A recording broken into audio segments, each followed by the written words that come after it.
Sometimes I give myself the creeps. Sometimes my mind plays tricks on me. It all keeps adding up. I think I'm cracking up. Am I just paranoid? Am I just stoned? All right, guys. Good morning. This is another episode of Mirror Music. Please like and subscribe to us, Mirror Music 99 on YouTube, and I think that's the one on TikTok too. And today we're doing Green Day and the Geto Boys. It'll be a pretty cool show, I think. Two of my favorite groups. Hmm. I think two of the most underrated groups in their genres, respectively. Yeah, I agree. Mine playing tricks on me. I mean, to start on a few levels, first of all, it might be the best song that ever came out of the South. Okay. Like just point blank. It's one of those songs that is considered to be one of the best rap songs of all time. I do consider it to be a top 10 rap song of all time. Okay. I Songs like this are why songs like All About the Benjamins will never be a number one. Okay. You know what I mean? There's Songs a like depth to this that yeah, isn't. there's even a spirituality to this. There's a mental health component to this, Yeah. which is why I chose this song because I mean, as you know, because you're one of my dearest friend, if not my dearest friend, and follow a lot of the things that I do, I've been on a mental health awareness Right. mission about a few things. Um, this song embodies a lot of the things that I'm talking about, Hmm. a lot of the things that have affected me in my relationships, Okay. and a lot of things that have affected me personally. It's a very, very real thing. It Hmm. might be the song in hip hop that highlights the seriousness of mental health, quite frankly. Right. It one of the first things that jumped out to me about this song, there's a confessional aspect to this that you don't see in a ton of hip hop songs. And these guys are not pretending to be hard. They're not pretending to be. They're like saying this is a problem, and in a way that I don't. And this is what 1991, I think I saw, right? Yeah. It's early 90s for sure. Um, I think it's early 91 too. It's not like late 91. It's like, but 91's a funny year because 91 is kind of old school, even mhm, though it's like a 90s transition. It's like the new school really doesn't come until like 93-ish, right. 92-ish, late 92-ish, Mhm, Dre and Snoop, right. Wu-Tang. Because this song is doesn't have. I mean, it is stylistically to me like its predecessors. Like, there's no hooks really. There's not any of that kind of stuff in there. But the lyrical content, man, and he's got those four verses too, right? Not just three, and it's heavy stuff, man. It is. The last verse is also written by Scarface. Scarface has two verses on here. Hmm. The verse by Bushwick Bill was also written by Scarface. Okay. Yeah. So so Willie D's verse, I make big money. I drive big cars. The Everybody middle one, knows yeah. that verse. That's the Hmm. only verse that doesn't really technically belong to Scarface from a writing perspective. Right. Um The other three sound very stylistically. Like you can, I mean, I obviously I recognize the voice in the first and third, but like it's the style of them are the same too, or the style of the last one's similar to the others too. mhm. If you How about this? And this is nothing against Willie D because his verse is pretty epic. If you were to take his verse out, Hmm. it's still one of the 10 best rap songs Yeah, ever because of yeah. Scarface's three verses. That's how great the song Hmm. is that you could actually take one of the four verses out. You could And a take one good of verse Face's too. A good you could verse take too. one of Face's verses out too, Hmm. and it would still be up there. It wouldn't have the cohesion though. Right. But I don't know. Where do you want to start? Do you have questions? I mean, I can go a million and one ways Yeah, with there's a this one. lot. I could tell that there were lots of different directions in here. Like I knew they were from Houston. Mm-hmm. The song, when I think of like Southern hip hop, this is not stylistically the song. I think of Outkast and the New Orleans people and like that style, UGK even like, and this is UGK is Texas. right. I know, but like, but this is like coming. I know this comes before that, but stylistically it feels like halfway between East Coast and West Coast, which is, I mean, literally what it is, but like the style of it feels that way too. I mean, the content feels more East Coast-ish, and the setup of the song, like the structure of the verses and stuff like that. But the beat and the sample sounds West Coast. His voice sounds to me as an amateur listener of hip hop sounds like Ice Cube-ish kind of voice. I mean, I know it's face, but like it has the so it's it feels to me from as an ignorant or more ignorant consumer of this, like it's a combination of those two things, which is a really cool thing to hear. You were 100% spot on about everything you just said. Wow, nice. You've taught me a lot then. You were 100% spot on about everything that you just said. Part of why this is one of the 10 greatest rap songs ever is because it is appeasing to all sides. It is a Southern rap song with a West Coast type of riff, beat wise, but East Coast style conceptualization, like the stuff he's talking about, and formation of the lyrics, as you were talking about, and spot on about the Ice Cube to Scarface reference. Ice Cube is Scarface's predecessor barely. Yeah. But what you were really hearing, Andrew, from Ice Cube and from Scarface is Chuck D. Yeah. Okay. So, like the voice sounds like that. I mean, that's what I'm hearing. The influence is really, I mean, it is Ice Cube influence because this is 1991. So straight out of Compton. I'm gonna say it sounds like NWA era. I like that kind of stuff. America's Most is floating around about now, I think, if memory serves as well. So yes, there is the Ice Cube influence, maybe vocally, in terms of how Scarface is delivering, but both Ice Cube and Scarface delivery is Chuck D's. Right. Okay. Yeah. So you're spot on about everything. And I don't think that I've taught you anything. I think what this show has done has given us the opportunity to listen with full ear, full mind, full heart into our friendship. And so the growth is there because I have a couple of questions about the Green Day record, and I actually smiled and said to myself, when we started this show, I didn't have these type of questions. Right, exactly, and same deal. Like I would have never been able to say those sentences before we started the show ever. Yeah, like, this is why we did it, to show the education and the information and the growth and development that really comes when you really do like immerse yourself in a culture that is not your own. Yes. Yeah. You start. I am able to hear things now that I never would have been able to hear before. Now, and not to go too far, Andrew. This is why there's no excuse for racism. Right. Like what we're doing, the way that we've grown and developed musically in the past year of doing this is why there's no excuse for racism in America. Because if you'll actually take the time to get to know and immerse yourself, you'll find that it's not that much of a difference. And there's some really, really beautiful things about it.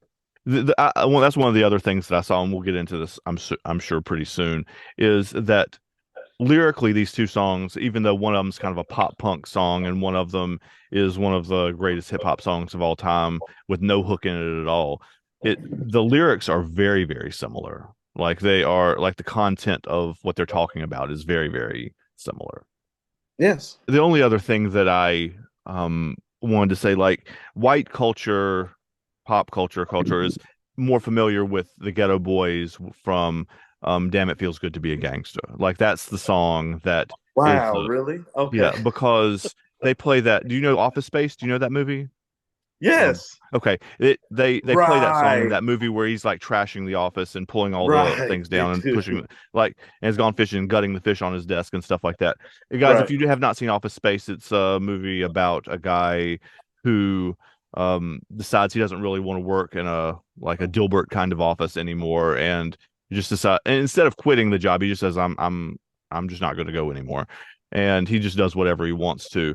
And he goes fishing and ignores his boss. And anyway, I'm not going to give away the whole movie, but like it was written by the guy who did Beavis and Butthead, actually, and directed by him. But not the point. There's a really critical scene in the movie that plays, Damn It Feels Good to Be a Gangster. So like that's the song that is more widely known. That's crazy. Um, in my world anyway. Oh Like no, that that's one I crazy. could sit here and quote most of. Like, Wow, that's crazy. um, That's crazy. and like I love it. I knew the I name love of the song "Mind Playing Tricks on Me," but I had not really paid terribly close attention to the actual lyrical content of it.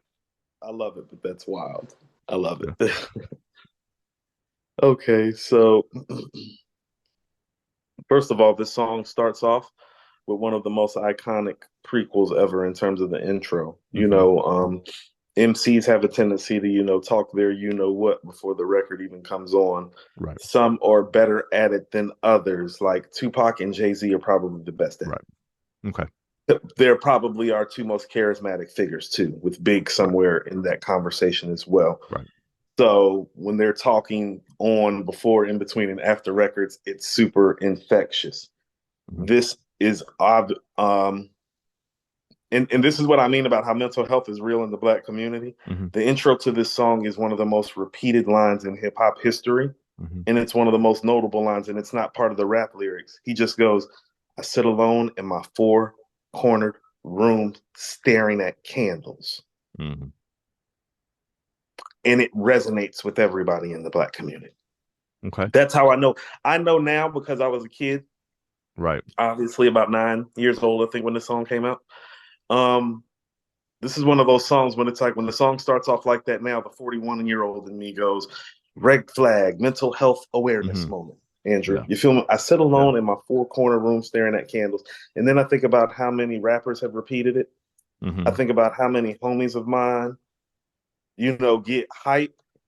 Like when that part of when the record comes on and that part gets set, you know what I mean? It Mhm. almost gives you the chills still. Yeah. So, and then he says, "Oh, is this shit on? Let me drop some shit like this here." And then he Mhm. goes, "At night I can't sleep. I toss and turn, candlesticks in the dark, visions of bodies being burned. Mhm. Four walls just staring at a nigga. I'm paranoid, sleeping with my finger on the trigger. My mother's always stressing I ain't living right, but I ain't going out without a fight. See, every time my eyes close, start sweating, and blood starts coming out my nose. Pause. This is what I mean. The Mhm. 9-year-old in me is afraid. Right. The 18-year-old in me is like, that is some of the illest shit I ever heard. Mhm. The 41-year-old in me is like, that is a whole, what, 8-bar sonnet Yeah. about spiritual warfare. Mhm. You know what I mean? Yeah. That's what I mean about the song. Got levels and affects you at different phases of your life too. Now Mhm. I hear spiritual warfare. Before I just heard a gangster going through some shit when I was younger. You know what I'm saying? Yeah. I thought it was just like about the street life, but listen to the stuff they're saying. Visions of bodies being burned. I'm Mhm. paranoid, sleeping with my finger on the trigger. My mother always stressing I ain't living right. I ain't going out without a fight. See, no, but look, he's talking about physically what's happening to him. He's talking about what he physically has to do by keeping his gun around. But the things that are happening to him aren't physical. No. They're It's psychological. mental Yeah. and psychological. He doesn't want to go But to it's sleep because he is having these horrible nightmares. I mean, is the literal interpretation of that. yeah, but it's affecting him physically. Sure, absolutely. This is where the mental health becomes real. It's like, no, no, no. His mental is affecting his physical. It's affecting his sleep habits. Hmm. You know what I'm Which affects saying? everything else. Yes, sure. Which affects everything else. Because if you're Now, not sleeping, then you're gonna get all kinds of other stuff fucked up. Yeah, right. Now he's sweating when he sleeps. Blood's coming out of his nose. yeah. Visions of body being burned. Those are signs of spiritual warfare in the spiritual community. Hmm. Like he's fighting a fight, but the fight that he's fighting isn't a physical one. And that's part of what the struggle is for him, because in the Black community, we're not taught to address the mental or the psychological struggle. We're taught to Right, get by and face the everyday struggle, and to face the physical struggle of having to get up every day and go get it, make it happen. right. So the Okay, mental and the psychological takes a back burner. He's giving you the effects of what happens when you put it on the back burner. right. Both of these songs, actually, we can get to this too. The idea that cracking up or like going crazy or whatever, because I mean Green Day's song, we're doing Basket Case on that side when we get to it in a minute, but it doesn't come from like one awful event. It comes from like a cumulative building up of one thing and another and another and another and another and another and another until it finally gets to be too much. And because the line that comes before, I think I'm cracking up in the Basket Case song is, it all keeps adding up, right? I think I'm cracking up. Like it's and the song and Mind playing tricks on me. He doesn't say that directly, but you get the sense of things piling up. Like there's another thing and another and another and another and Yeah. another and another. Well, he's breaking it down for you. Yeah. It's somebody watching the act. The act is the Acura. Like back in the days, the Acura Legend and the Acura Vigor, especially like around 88 to 91, super big in the black community. So he's like, it's somebody watching the act. See, so now he's talking about what's going on when he's trying to sleep. But now he's telling you, when I step outside and see my car, there's somebody watching my car. But I don't know who it is, so I'm watching my back. I can see him when I'm deep in the covers, in my head again. When I awake, I don't see the motherfucker. Yeah. He owns a black hat like I own, a black suit, and a cane like my own. Some might say chill be, but fuck that shit. There's somebody trying to kill me. You see how quick it heightened? Yeah. I sit alone in my four-corner room staring at candles. By bar 12, it's fuck that shit. There's somebody trying to kill me. And that's that escalation you're talking about. It is, but he's also describing that person as himself or as somebody just like himself. Either way, I mean, you can read it either way. It's dangerous either way, right? Well, he's his own worst enemy. I think what that's emanating. the point. Yeah. Right. Which goes back contextualization to the beginning when he says, "My mother's always stressing I ain't living right." This is the manifestation of it within the same verse. Yep. So Scarface is also proving himself to be a master writer of the highest order on this record. Yes, he is. He hadn't proven that before. Okay, this is his first This is it. Masterpiece verse. Yes, this is still to this day his masterpiece. I mean, Never Seen a Man Die is close. This is still his masterpiece of a work. You know what I mean? This is why everybody knows and loves Scarface. All right. This is where it starts. The legend of Scarface starts on this song. I had forgotten when I started doing research for this that I knew at like one point that was him in this band or in this group, but this reminded me. I was like, oh yeah, that's right. That's right. This is where the legend. I'd forgotten Pusha was in the clips. Like it's that kind of, you're like, oh yeah, that's where we know him from. Yeah, the legend that he is starts literally on this song with this verse. Okay. Yes. And so, I'm pumping in the clip every time the wind blows. Every 20 seconds got me peeping out my window. Investigating the joint for taps. Investigating the joint for traps. Checking my telephone for taps. See, now he's going through the real paranoid stages. Right. He's checking the house. He's checking making sure the car, his phone's not bugged. Yeah. Making sure the phone's not bugged. And it's even getting, and then he lets you know that he's lost it, because then he generalizes in the last two bars with something very simple. And I think people understate this part of the verse. I'm staring at the woman on the corner. It's fucked up when your mind's playing tricks on you. Like, it's gotten so bad that he's staring at who's ever on the corner now, Andrew.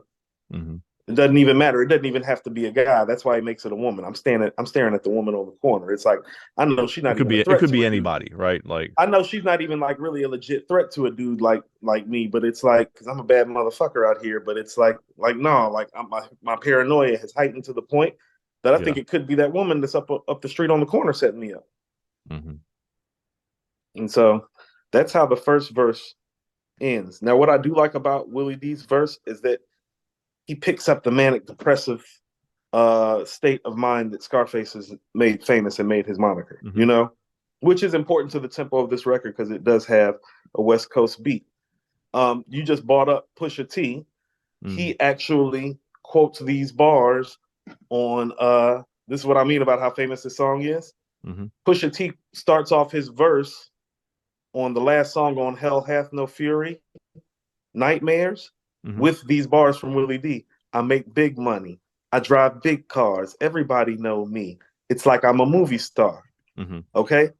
Now, Willie D's verse is the Hustler's verse on here. Okay.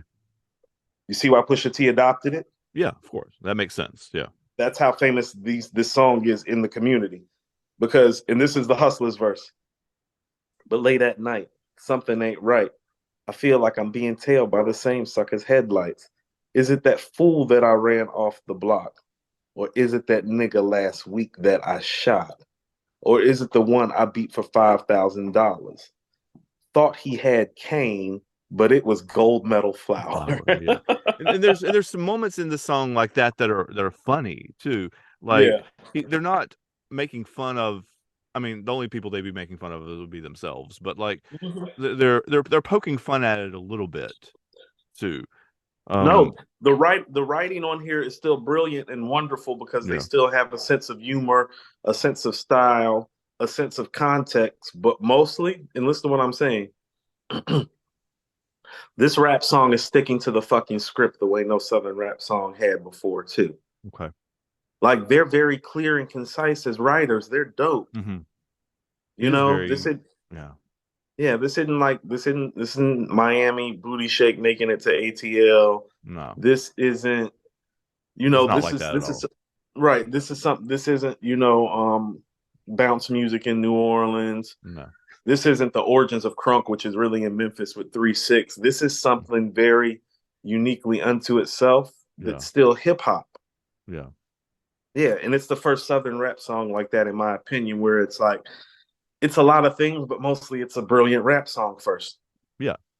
Like even if you divest it from the Southern, or you take it out of all the context to the East Coast, West Coast, whatever, just like as a song by itself, it stands up with the other great songs. And you're right. I'm glad that you brought up the sense of humor because Willie D, let's go to Willie D's. Here they come, just like I figured.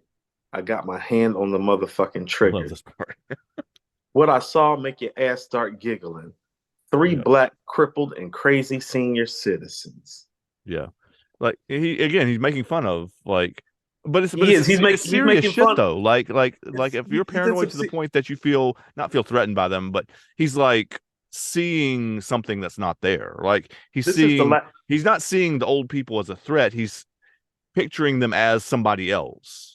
This is where you're like snapping out of it, and you're like, oh wait, shit, I was about to shoot these old people. Like this is where you laugh to keep from crying. That bar is letting you know that in the life that he's living, he's laughing to keep from crying because he explains who he is right after that very funny insertion of a bar. I live by the sword. Take my boys everywhere I go. What Face talking about in the first verse? Because I'm paranoid. Right. The paranoia is the thing. I keep looking on my shoulders, peeping around corners. My mind's playing tricks on me. Yeah. I mean, it's a joke a little bit, but it's also incredibly serious. Like it's not like I don't feel like. I mean, what he's saying is I don't feel like I can go out of the house without my boys with me to like make sure I'm being protected. Like that's not that I can't protect myself, but like you want to have other sets of eyes too, right? Now, Face's first verse is a great intro. But his second verse, the third verse on this song, this is Scarface. Like this verse is what he's known for and how he's known as an MC. Day by day, it's more impossible to cope. I feel like I'm the one that's doing dope. That's the dealer saying, I feel like the people that I'm serving. Yep. And yeah, there's a line in the Green Day song too that like the last line of the chorus is, "Am I just paranoid or am I stoned?" Like he's saying it's exactly the same idea, right? Can't keep a steady hand because I'm nervous. Every Sunday morning I'm in service, praying for forgiveness, trying to find an exit out the business. I know the Lord is looking at me, but yet and still I feel it's hard for me to be happy. I often drift when I drive, having fatal thoughts of suicide. Bang and get it over with. And then I'm worry free. But that's bullshit. I got a little boy to look after. Mm-hmm. And if I die, then my child would be a bastard. I had a woman down with me, but to me, it seemed like she was out to get me. That's some That's serious shit right there. that just happened to me. Mm-hmm. That's why I was talking about. No, I can relate to this. I mean, and you know what just happened to me behind the scenes, but this is what I mean about how mental health is real. Well, between my mental health issues and me not being healed, and her mental health issues and her not being healed, well, now she's not here and I'm alone. And quite frankly, not happy. You know what I'm saying? Yeah. And so this part of this song, that's what I mean. It's like the 9-year-old in me is like, wow, that's deep. The 41-year-old in me is like, oh shit. It's just Mm-hmm. happened to me. She helped me out in this shit. But to me, she was just another bitch. Now she's back with her mother. Guess what? Now I'm realizing that I love her. What I just say? Now I'm feeling lonely. Yep. My mind's playing tricks on me. Yeah. So this is where Scarface starts touching the fabric of real life, the way very few people have, like a Tupac, like a DMX. He starts talking about things. Well, that quite frankly, if you're a black man and you've been in an impoverished situation, and this is what I mean about the mental health issues and how we're raised. Mm-hmm. I can relate to this verse not only because it's happened to me, but I feel like part of why it's happened to me is because me and Scarface have been raised in similar environments without our father. And so our relationships with women can be troublesome and literally can cause us to have our mind play tricks on them because we have a lack of trust for women, you know. And sometimes also too, we just have our own mental health issues because of how we're raised, because we didn't get therapy and get healed from it. Right. So it's hard for us to function in relationships with somebody who loves us, you know. Okay. And so this happened to me on both sides, mental health wise. Like she had mental health issues and so did I. And I mean, I've shared it with you. I don't want to get too deep into the nuances of what happened. But when he's saying now she's back with her mother, now I'm realizing that I love her. It's like, yeah, I had a conversation with my homie, with my homegirl, you know what I mean? Mm-hmm. And I was like, I wish I knew where she was, so I could tell her that I love her, because after being without her, it's like, oh, well, shit. I just wish I would have got some help and she would have got some help and that we were still together. Yeah. And so the mental health aspect side of the song, in terms of how it relates to real life, this is where Scarface becomes special. This is what I mean. This is his coming out party. Right. He's talking about things that grown ass men can relate to, Okay. but he's putting it in a dope ass rap format. And also, and this is what I mean about how often quoted this song is, on She Lives in My Lap, they take the sample from this song, Andre, on The Love Below. Okay. Now I'm realizing that I love her. That's Scarface from Mind Playing Tricks on Me. Cool. Wow. That's on She Lives in My Lap off The Love Below. So this song, Beanie Siegel uses I sit in the four corner room staring at hammers. Like he uses that and Feel It in the Air, which might be his best song. Wow. So this song is like used, flipped, remix. The bars are taken from it by everybody. Beanie Siegel, Pusha T, Andre 3000. It's a who's who list too. Like it's that song. It's up there with Nothing But a G Thing and Cream and Fight the Power and They Reminisce Over You. It's one of those records, yes. And it might be the only Southern record up there like that. Okay. Yeah. So it's like that. And Scarface is most of the reason why it's like that, because he's touching you. Yeah. I remember like listening to y'all and you and Mike talk about like the greatest MCs of all time, and Scarface is always one of the ones that's up in that top level. This is why. And yeah, like I'm starting to understand. Like he was the one of the people that you named whose work I was least familiar with. But I'm listening to this and I'm like, oh, okay. Like, yeah, this is like why. I didn't even like look at the lyrics to start with and look at like first verse Scarface or whatever. But when I heard the first verse, I was like, that's got to be him. Like that's got to like. He's just younger. The bellow in his voice isn't as deep yet, but that's him. So yeah, it's a really good song though. And what's crazy is that as great as the first three verses are, the fourth verse is the most entertaining because of the character, even though Scarface wrote it. And I think part of the reason why he wrote it was because he knew that the ending would be more entertaining with Bushwick kicking the rhyme than him, because Scarface is a serious manic depressive suicidal figure. And this song isn't the only time that he expresses his manic depressive state or his suicidal state. You know what I'm saying? That's what I mean. It's like it's very, very real, like because it's startling. And part of the reason why he is where he is because he's the first person to really talk like that. Like the way Chuck D talked about racist America is how Scarface talked about mental health, like unabashedly, like no fucking filter. It's like, okay, like A, don't fuck with face. 2, like, damn, that's real. Damn, he's honest. You know what I'm saying? He's honest to me in a way that only DMX and Tupac are, and maybe Beanie Siegel. Right. Yeah. So this is it. But the last one, and this is what I mean, they kind of made it fun. This year, Halloween fell on a weekend. Me and Geto Boys are trick-or-treating. See how it starts off so succinctly different? Yeah. That's what I mean about Scarface is brilliant as a writer. He gives you spiritual warfare in one verse. He gives you falling in and out of love with a woman and trying to get right with God in another verse. And then in the third verse, he starts off like jokingly. This year, Halloween fell on a weekend. But Me and Geto Boys are trick-or-treating. But it all comes together. He's a brilliant fucking writer. He's one of the best MCs ever. The evidence is all over this record. Like, has an MC, top 10. Has a writer, top 10. Because he wrote this one, but these are his words. Robbing little kids for bags. Till an old man got behind our ass. So we speeded up the pace. Took a look back. He was right before our face. He be in a squab for no doubt. That was the first time I heard somebody say squab too. So I swung and hit the nigga in his mouth. He was going down, we figured. It reads like a nursery rhyme, Andrew. He goes into nursery rhyme. This is a Slick Rickish kind of thing. Like, yeah, it's very children's story, like Mona Lisa-ish. Yes, very much so. You see how quick he just switched and gave it to Bushwick? This is what I mean about him being manic depressive for real. This is a whole nother fucking personality than the person who wrote the first 2 verses. Yeah. He's really got mental health issues. It's not a joke. You know what I'm saying? Like, you can tell from how he's writing. It's like, oh no, this is a whole nother writer. It's a whole nother flowing cadence, Andrew. It's the same writer.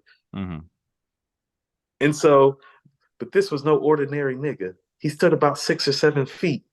Now that's the nigga I be seeing in my sleep. It reads like a black children's hood story. You know what I'm saying? It also comes back around to the beginning, which is him not being able to sleep because he's having these nightmares, right? Like this is the guy, right? That was they season his nightmares. This is the same guy that he's seeing in the nightmares from verse 1. It's just now he's making it seem like somebody else is seeing it, but he wrote this shit too. But it's also like he's not seeing this person in a nightmare now. He's seeing it, or a version of them, like in like real life in front of him. Yes. Said, so we triple teamed on him, dropping them motherfucking bees on him. The more I swung, the more blood flew. Then he disappeared, and my boy disappeared too. Then I felt just like a fiend. It wasn't even close to Halloween. Now, what Scarface say in the verse right before when he started? Day by day, it's more impossible to cope. I feel like I'm the one that's doing dope. The manifestation of it takes place literally in the next verse. Because at the end, he's like, then I felt just like a fiend. It wasn't even close to Halloween. You see how brilliant he fucking is as a writer? He is brilliant as a writer. He like, so this is not, man. Like we spend a lot of time. He's hallucinating, right? Like, right. And they beat up a guy on the street for essentially no reason. Like it's We spend a lot of time talking about the writer that Nas is and the writer that like Tupac was. Scarface is on that level as a writer. And both Pac and Nas would tell you that, and both of them have records with him because he's that guy to them too. Yeah. Like Scarface is one of the guys that was actually like recording music with Tupac while Tupac was here. He was actually one of the first down south rap guys to do a record with Nas. You know what I'm saying? If not the first, probably. Yeah, I think he's the first down south rap guy to do a record with Nas. So he's super respected by everybody. Like faces that dude to Pac, to Jay, to Nas, to Beans, to Push, everybody down here. I mean, I always tell people Andre's our most talented MC. Scarface is our best MC. Okay. Yes.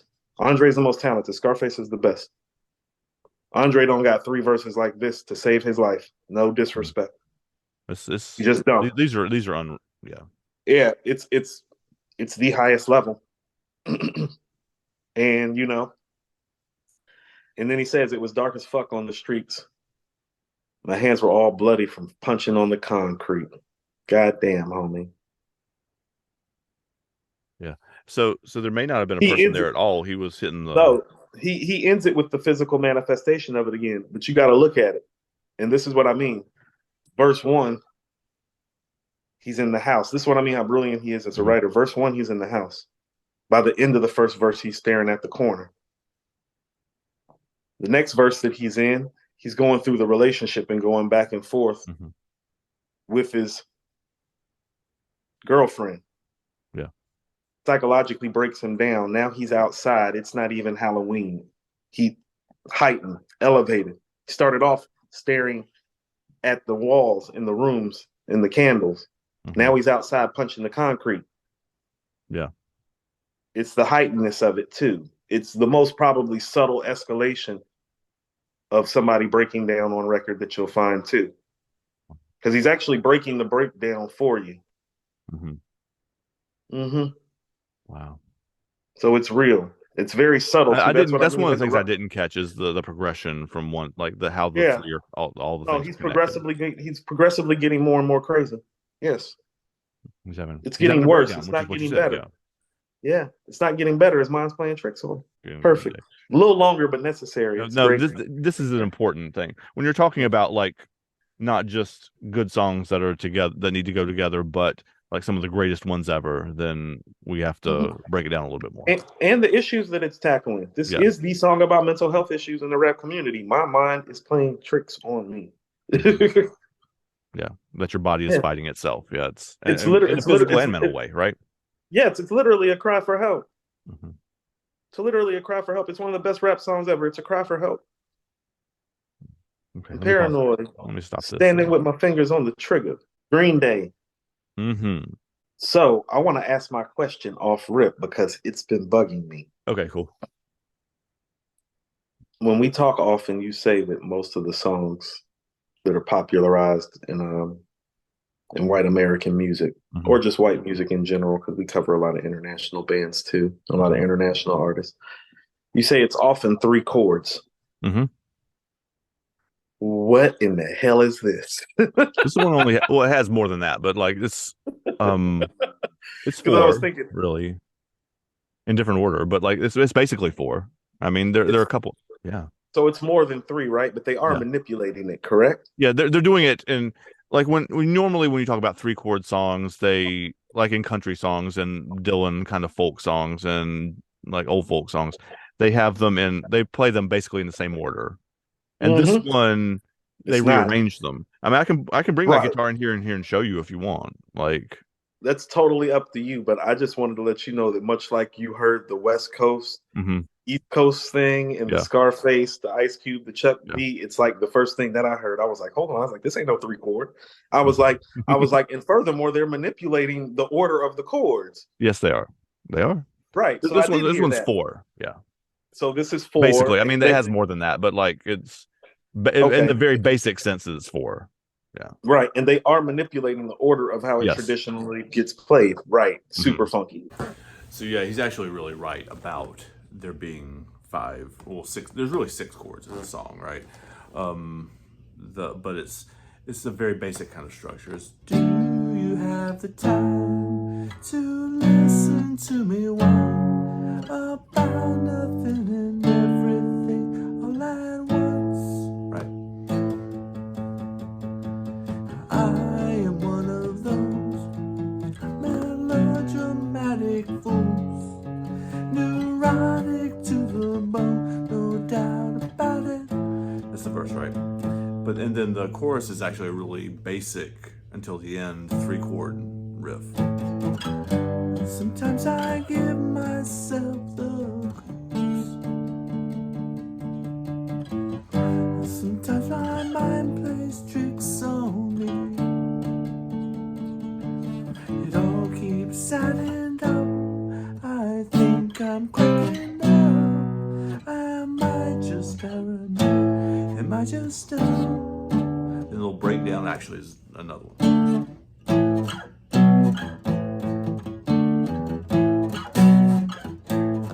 Then right? So it goes on to the verse from that. So yeah, he was right in his assessment actually that there are more chords than in a normal song, but in the very basic sense of the word, it's got for the verse, right, and then the chorus is right. So it is a simple pop structure, but slightly more complex than your typical 3-chord song. Yeah. Super funky. Yes. And always a Green Day fan, and I think this is the first record I ever heard from them. Was this the first single off their first big album? I know don't they think did it an was the album. first single. I think When I Come Around was the first single, but like it's Right, When I Come Around. Okay. But this is certainly the most famous of those songs. I think Longview actually might have been before this one too. But like released before this one. But this is certainly like when MTV did like the top whatever rock songs of the 90s, this was in the top 10. It was this. Oh, word? Yeah. It was on the, I think it was in the second half of the top 10, but it was on there with like Lightning Crashes and Interstate Love Song and Black Hole Sun and that kind of thing. Under the Bridge. It's up there in that tier of how famous it was. Along with the music video. The music video for this one is better than some of the other ones they did early in the this is 1994 in the early 90s. Yeah.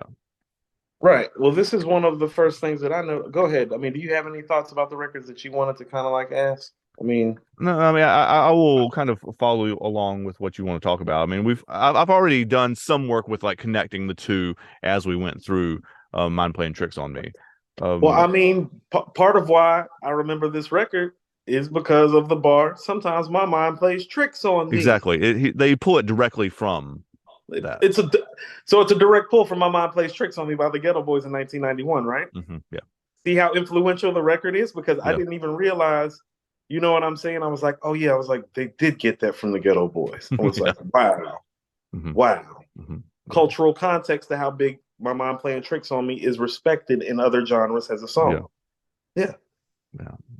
That's where I connected the two. I mean, not that the both of them are talking about mental health issues, but when I realized that because I mean I've known the song since I was 13 or 14 years old, and it's one of those kind of songs that you just kind of sing without paying too much attention to the words, or I sing without paying too much attention to the words, and then I was like that line is actually maybe it wasn't taken directly from it, but it is certainly like kind of winking at it for sure.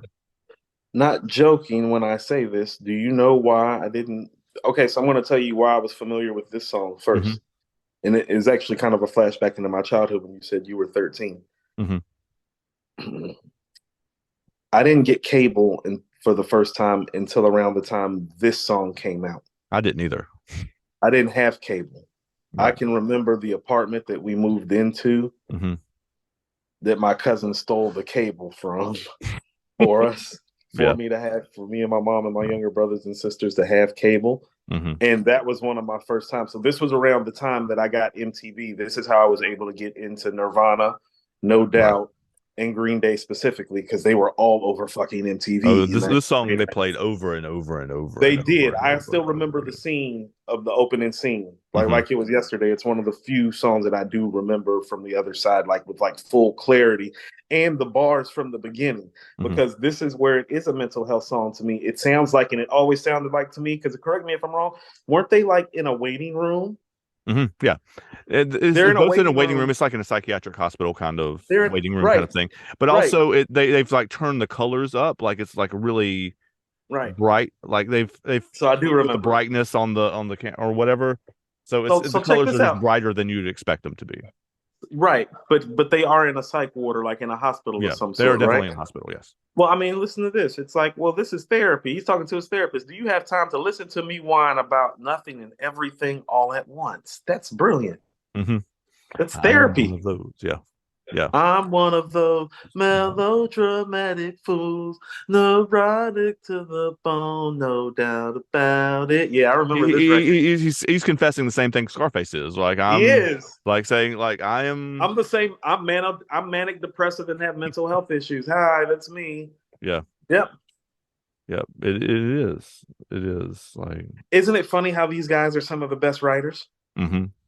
Yeah, and Billy Joe Armstrong, the guy, the singer and guitarist and writer of the song, he doesn't get nearly as much credit as he should for being a great songwriter. He is He's a brilliant one of the songwriter. best rock and roll songwriters of the 20th and 21st century. Like he's not like Joni Mitchell top, but like but he belongs in that conversation with Kurt Cobain and with like he belongs in that. He may not be on that level necessarily, but he belongs. It is not stupid to have his name as part of that conversation. I mean, for me, if we want to talk about consistency over a course of time in the Yeah. modern era, as I know it, Yeah, I mean, I he's know got a Kurt much longer Cobain. career than most of them too. Right. I'm about to say, I know Kurt Cobain is a better songwriter than him, but he hasn't had a career, unfortunately, like him. And I No. would probably pick Billy as like, if, it's kind of Yeah. like I said, it's like, well, I feel like if Biggie and Tupac stayed around, that maybe Nas isn't the greatest MC ever. Right. You know what I'm saying? Mm-hmm. So it's like, but It's much not like an I give unreasonable conversation. Like it's not right, but much like unreasonable. I give Nas the nod in this era because he stuck around and did it and consistently did it, you could say the same thing over there. Mm-hmm. Yeah. So he's like that. I've always loved him as a songwriter, even as a young teenager. Starting with this song because this was my introduction to them. Yeah. Like the first two albums. If you don't first two major. Go ahead. Sorry. No. Go ahead. No. I want to hear that. Like the first two major label albums, this one, Yeah. Dookie and Nimrod were the first two. I mean, there were others before that, but that were like they had indie underground release albums. yeah. Right. But the They first had like about major 3 or label 4 ones. They had about 2 or 3 underground indie albums They before had this. they had at least two. At least Yeah. two.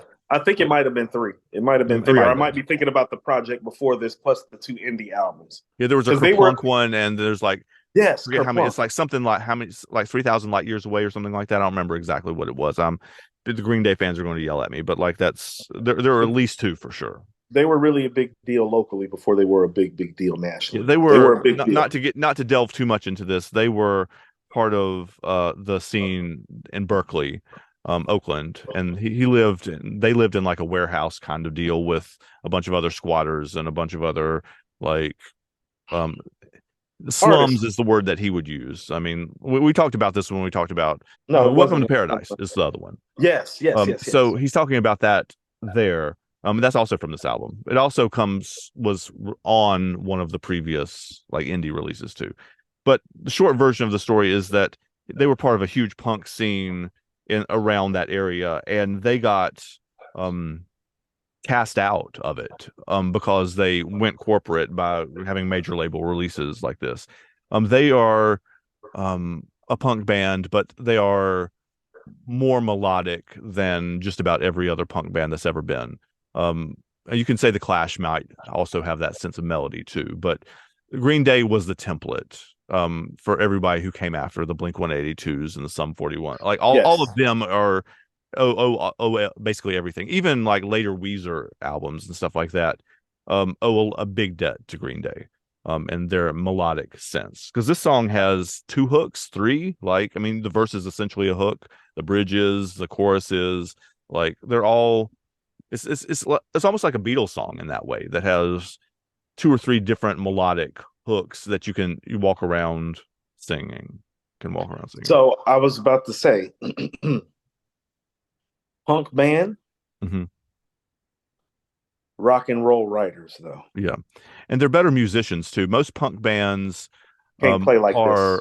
And the kind of music with the power chords and whatever, and the bass players playing the roots of the chords or whatever, are not.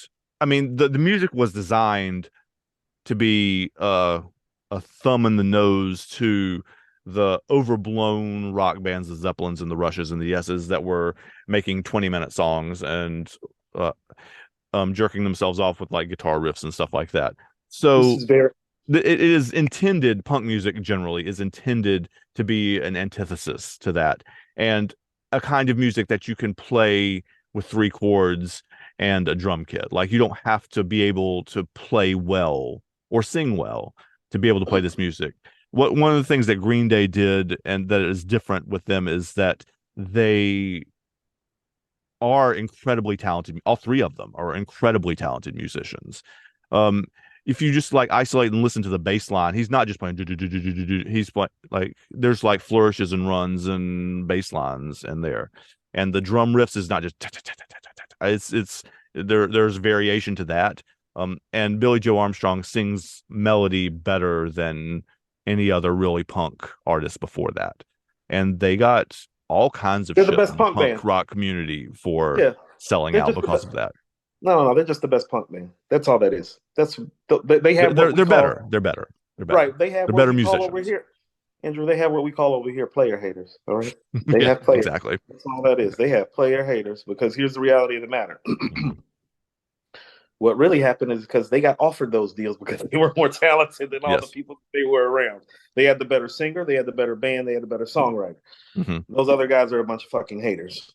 Yeah. So that's all that is. But who they are is, I think they're a modern day band for us.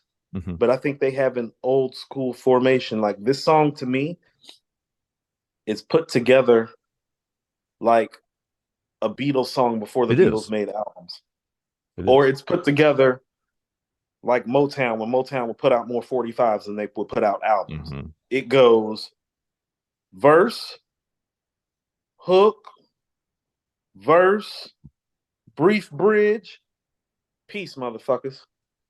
Yep. Chorus, That's chorus. The Motown. end. Yep. That's Yep. that's the Motown formula. That's the early Beatles formula. Mm-hmm. Sometimes in the Beatles and in Motown's case, we'll flip and start off with the hook and then go into the Yep. verse, like "Baby Love," for instance, "My baby love." Like, Yeah, you see that a lot. Yeah. But come in, but "Baby Love" only getting sung for 12 seconds. Better get to that verse. Better get to that hook before you know it's Aerosmith like, did man, that too, actually. Aerosmith was very famous for doing that. Yeah, be like, oh man, it's 2 minutes 37 seconds. Be like, what just happened? Song's over. It's like, yeah, song's over. Weren't you listening? Yeah. Yeah. So, I mean, it's 2.5 minutes, but we already got 3 hooks in there, man. Like, it's not. You don't need. You got 3 things you can sing along to. You don't need any more than that. What we doing? And you want to know what? Mm-hmm. It's part of what made the Beatles change music. Is just like the formula was just so simple, stupid. It just worked so really well because of, like, going back to what you say, songwriting, melodies, vocal talent. Yep. Well, you got all the things. Has all of those things that made the Beatles popular. So very much, even though it's a punk rock band, very much has like an old soft rock Beatles aesthetic to it, stylistically to me. But even the though structure of the song is, yeah. Yes, that's what I mean. It's like when I'm saying softer rock and roll, I mean like not those fucking 20-minute songs with fucking 7-minute riffs of heavy metal, like, and like banging cymbals for no damn reason. Yeah, like So this is that. He operates as a songwriter. Like, he puts it together simply, but he uses, I don't know if complicated words are the way to putting it, but he uses educated man's words when he speaks. He's a smart kid. Yeah. Well, he's not so you can tell. This ain't. He's not no dumb punk rocker, is what I'm saying. No, like, his writing style lets you know that it's like, even if he didn't come from some affluence, his intelligence is affluent. You know what I mean? Yeah. Because the way he writes it, I mean, just think about it. Using the word melodramatic and neurotic to start off a song. Yeah. Yeah. So as a writer, he's there. You know, he uses words cracking. Paranoid, once again, is a word that is uttered in this song. Yeah. You know? Now, I'm going to tell you the part of this song that really struck me, and maybe you could help me unpack it, because I didn't realize it until I listened to it close. I went to a whore. He said, my life's a bore. So quit my whining, because it's bringing her down. It's like, ooh. You know how it starts before, where he's talking to the shrink thing, you know. To analyze my dreams. He says this lack of sex is bringing me down. So he's going to the whore to, like, resolve that issue, one would assume. Right? Like, it's a connection. It connects there, sure. And it's a little silly, like, but also but also in the real, like, narrative of the song, just like in the Geto Boys song, like, he has gone to a therapist, he has found a problem, and he is trying to address the problem. Like, he's not. But So look, but this is what I'm saying, and this is what I want you to break down for me. Now he goes to see a female therapist first, Hmm. but when he says I went to a whore, he Yeah. Andrew, Yeah. so he went to talk to a guy after he went and Yeah. talked to a woman about his problems, as if the woman couldn't solve his problems. So, and this is what I mean. Tell me what he's saying there. So the educated woman couldn't unpack your problems. So you went to an possibly uneducated male who is educated in these matters due to profession to talk about these things. And also, did you engage in any proclivities during this encounter? Yeah. Because He has because sung he's that verse both ways. hmm, And I've read other places that he's bisexual, but I don't that's know if what I'm that's trying to true. allude to. I Right. don't know if that's true. Like I'm not going to speak to that directly, but he's been married to a woman for a very long time, like Right. 25 or 30 years. But But it's the it's last part. It's the last part that makes me think that, because it's like there's something intimate about another man telling you, so quit my whining because it's bringing her down. yeah. So Yeah. that's not a random run in with a whore. No, that's yeah, this is A a little pillow conversation talky. with It's a little like pillow talky. yeah. It also could be like this guy is just my friend and that happens to be his profession and we were having this conversation. He couldn't it could be like I'm just Mhm. thinking of this now. I don't know whether it's true or not. I'm just saying he could be saying I'm going to the whore, but I'm not going for the reasons one would normally. This guy is my Yes. friend, so we're having this conversation because I don't know what's going on. No, it's totally open to interpretation, but Right. that's why Which I'm is asking the and he question. has sung live that line with both male pronouns in the like he said my life's a bore, so quit my wine because it's bringing him down. He sung it that way, and he's also sung with both female ones in there too. So it's Intentionally ambiguous. yeah. And Brilliant I songwriting. mean, the part of the point is that that part doesn't matter really. Like as Right.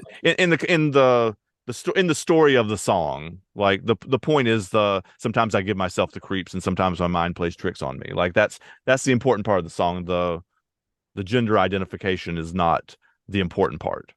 So part of why I was going to ask you about that, Hmm. because this is what I mean about what I think about him as a writer. Hmm. That's something Prince would write. Yeah. Yeah. Yeah, so he's pretty great as a writer. Right. Like if he can be compared to Kurt Cobain, and if like some of Hmm. his innuendos and inferences are Prince level, yeah, he's a pretty great writer. Yeah, for sure. Yeah. So I'm gonna look even this though up and I'm make like sure. you, I don't confuse him with Janis or with Prince, but no, Mhm. brilliant. Brilliant though. Like this isn't it's not like the level of if I was your girlfriend, but it has some of that to it. You know what I mean? Hmm. Yeah. You know where he lives now, right? No, of St. Paul, Minnesota. course. Which yeah, obviously tracks with Prince too. I was looking it up to make sure that I was pretty sure that was right, but like he and his wife lived there. Yeah. So, And St. Paul's not too far from Minneapolis. right. It's no, they're twin cities. Like they're Yeah. so Yeah. it's on either side of the river, kind of, sort Hop, of. skip, and a jump, Yep. depending on traffic. Yeah. Yeah.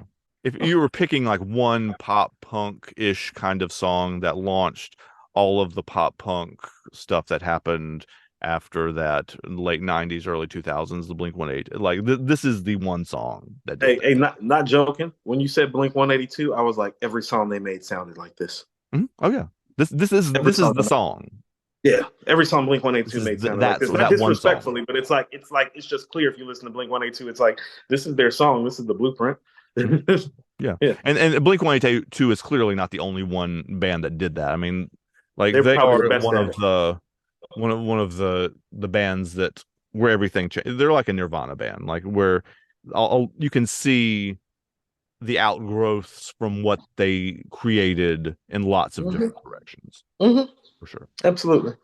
And also too, this also, and not to bring it, up in a negative connotation, but you see how long my mind playing tricks on me is. Mm-hmm. It's 5 minutes See how ish, right? you see how short basket case is. It's what, three about, give or take? Yeah, Maybe. And maybe. Yeah. about in the last and most of that last minute is just Playing out the guitar chords. playing. Yeah. Right. Remember when we early on were just having to talk about like, writing a Mm-hmm. song in hip hop might be the toughest thing to do in music? Yeah. This is another one of those examples. Why? Because sometimes it takes us longer to highlight the brilliance, like the way I was breaking down what Scarface actually did with the verses. You know what I mean? Right.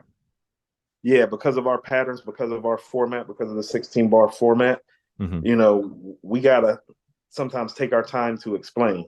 Sometimes on the other side, it's just like, nope, in and out. And R&B works that way in a lot of ways Right. too. Like I go back to Baby Love again as another example. There's nothing complicated going on about my baby love. My baby love, my baby love. Oh, I need you. Oh, how I need you. But all you Mm-hmm. do is treat me bad, break my heart, and make me sad. Yeah. The end. Like Yeah. the end. Over and over. Yeah. Yeah. Repeat it a Yeah. couple times and Right. everybody look at Repeat a Diana couple Ross. times. Yep. Yep. Watch Diana Shimmy. Have a good day. Triple Yeah. platinum. Yeah. Yeah. Hip hop's much harder. To get a gold record in hip hop Yeah. is like going triple platinum, but this is why it's the degree of difficulty. Mm-hmm. Yeah. And even like the Mind Playing Tricks on Me is, from what you've said, like a hip hop classic, like it one of the iconic cornerstone records, but it is not a song that moved its way into the popular. Like it never crossed over. It Like is a I'd heard cornerstone it record. before, but like it's not, and it's because like, can you sing Basket Case? Yes. Can you sing Mind Playing Tricks on Me? I mean, obviously it has been quoted lots of different directions, but I'll say it like this. I appreciate it now because we have done the show for a year and a half. Like, like there are plenty of songs that I can say, like, I understand that you say this is an important song because, I trust you and you're my friend and like I believe you when you're saying it. But Right. after having done this for a while, I can hear now what you're talking about. And I can Mm-hmm. hear why it's so important. And I can Mm-hmm. also explain why it never crossed over because it doesn't have anything memorable repeated that you can sing. Even in the way Damn It Feels Good to Be a Gangsta does. Like that one repeats itself in a more conventional pop kind of way. I don't ever accuse them of being a pop artist, but you know what I mean. Like No, you I get like exactly that what you're one, saying. like I could do a couple verses of that song probably or come pretty close from memory. But then that's because it's repeated. A lot of it's repeated. Like and in a way that this one is not. The repeatability part used to Mm-hmm. be a thing in hip hop. The Yeah. call and response, the Right. chant, Run DMC, Mm-hmm. Rock M, Andrew. Yep. He changed all that. He was the one. Yeah. He's the one that changed all that. It's like, oh no, you can't do that anymore. The style just got elevated. Yeah. It's harder now. It's like this guy's putting all these words together and he's putting it in one bar. You know what I'm saying? Mm-hmm. Like before, I'm the king of rock. Right. There is none higher. Yeah. Sucker MCs should call me sire. 16 words, 2 bars. This guy's coming in. I came in the door. I said it before. I never let the mic magnetize me no more, but it's fighting me, biting me, inviting me to rhyme. Yeah. I can't hold back, looking for the line. It's like, what the fuck just happened? Whoa. This is Right. and then so I can this is That's why he's so yeah. important, Andrew, because he changed all of that, like literally, like He's the it next seems step. like overnight. Or several steps, really, is what we But it talked was about like before. overnight, Andrew. It's like you can't rap like that anymore and survive in this game.